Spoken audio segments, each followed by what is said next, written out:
Hey y'all. Hope everybody doing all right. Hope y'all had a great workout this morning.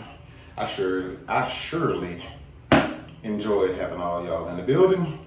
But I'm going to talk to y'all about wrist pain.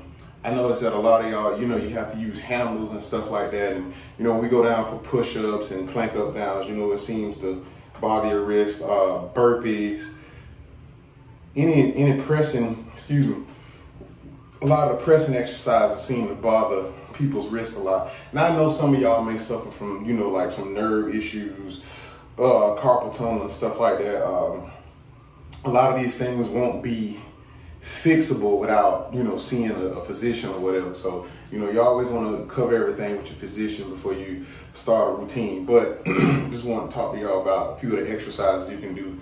One of the exercises that I abandoned myself, especially after I started lifting heavy, for whatever reason, I was just like, I'll be all right, I can get through the pain. But using this tennis ball right here, doing like some little squeezes with the tennis ball. Now, if you don't have a tennis ball, you can use like, a stress ball, whatever you have. Matter of fact, I didn't have towels on me to be able to demonstrate that, but like maybe you can wet like a wash rag or a hand towel, whatever kind of towel you can get your hands on, a cloth towel, and you can just wring those towels out just like that. But like I said, you can use the tennis ball.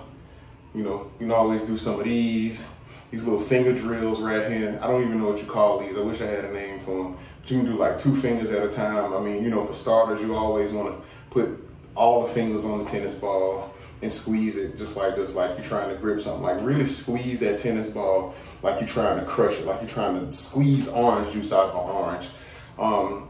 Another exercise is wrist curls, all right?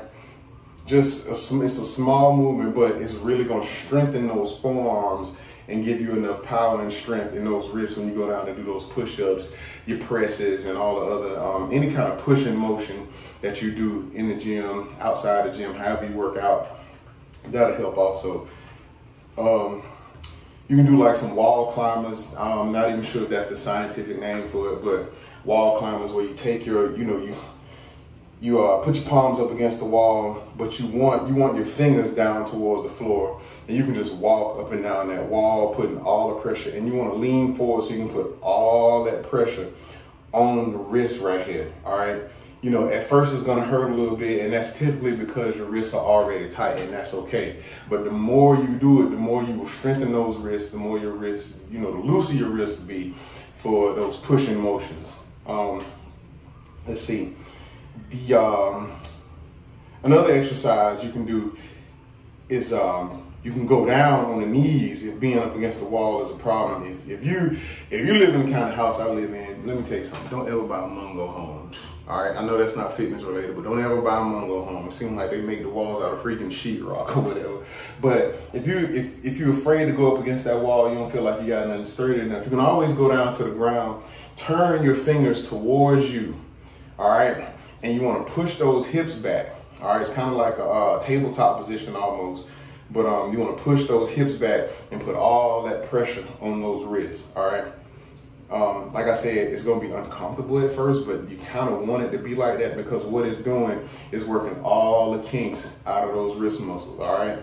And once again, these are the things that's going to give you the strength to do your pressing exercises, even some of the pulling exercises. It'll help you out a lot, all right? Even a lot of exercises, you may do burpees, mountain climbs and stuff like that, that's going to really put pressure on those wrists. This will help alleviate some of that. The last one, now this is a little bit more advanced. This is probably for, maybe somebody that's a little bit stronger, somebody that's a little bit more advanced. Like I said, you can take a heavy dumbbell if you have one, only if you have one. This is not the end all right here, but only if you have a heavy dumbbell. You can just take it, stand it all the way up, grip the dumbbell as hard as you can, and pick it up and hold it for as long as you can, all right? I say, me personally, what I did on these, I did it for probably about 5 to 10 seconds, all right? That just 5 seconds just helped alleviate a lot of the pressure out of my wrist, all right? And you wanna make sure you wanna do each arm. So a lot of people One thing I don't want you to do is when you do these exercises, if you just feel pain in the left wrist and just skip the right wrist, you want to be even on both sides. You don't always want to be uneven. That's why a lot of times you see a lot of trainers, a lot of coaches and stuff, they do what we call unilateral motions. Like unilateral motion would be like a press here and then a press on this hand, you know, staggered push-ups. They want you to be able to work both arms. They want the arms to be able to kind of work separately, all right? So you have enough strength in both, all right? A lot of times they work together, but you want to be able to work separately also, all right? So I really hope I covered everything. I hope I helped everybody out. I'm really grateful that y'all took time to watch this video, and we'll see y'all next time.